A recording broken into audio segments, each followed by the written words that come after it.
Okay, we're going to talk now about the upper wax rim. Okay, we're talking about this angle.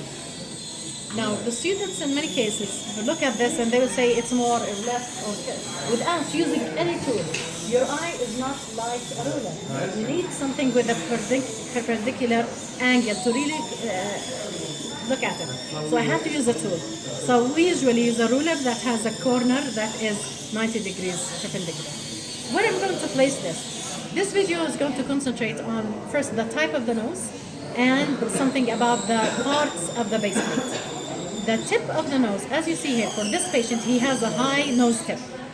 We have patients that have a low nose tip and they call it like an eagle nose. Those patients have the different morphologies of the tip of the nose. So where do we concentrate when looking at the angle between the nose and the lip? We're going to concentrate on the philtrum, and actually we're going to concentrate on the inner half of the philtrum. So we're going to talk about this part. And when we're talking about the lip, we're going to talk about two parts of the lip. This is the upper part of the lip and the lower part. Why am I'm going to divide them by two? Because this is affected by something different from this. So each one has a different effect. Okay? So I'm going to put my ruler without moving the tissue a lot, just locating it.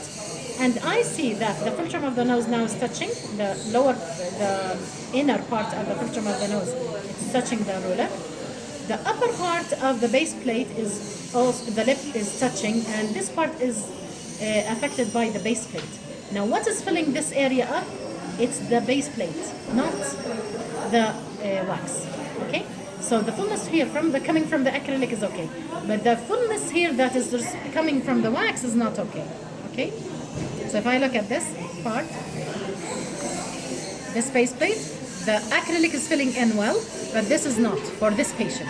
So I need to fill in more wax, okay? So I'm concentrating this on this video to talk about, as I told you, the philtrum, which part of the philtrum do I look at, and which part of the lip do I look at. The upper part of the lip is separate from the lower. So the answer for your question, is my labial fullness okay? The answer is not.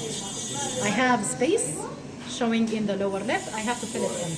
The lower part of the wax, the lower part of the lip is affected by the wax rim, so I have to add a layer of wax to the anterior border. Thank you.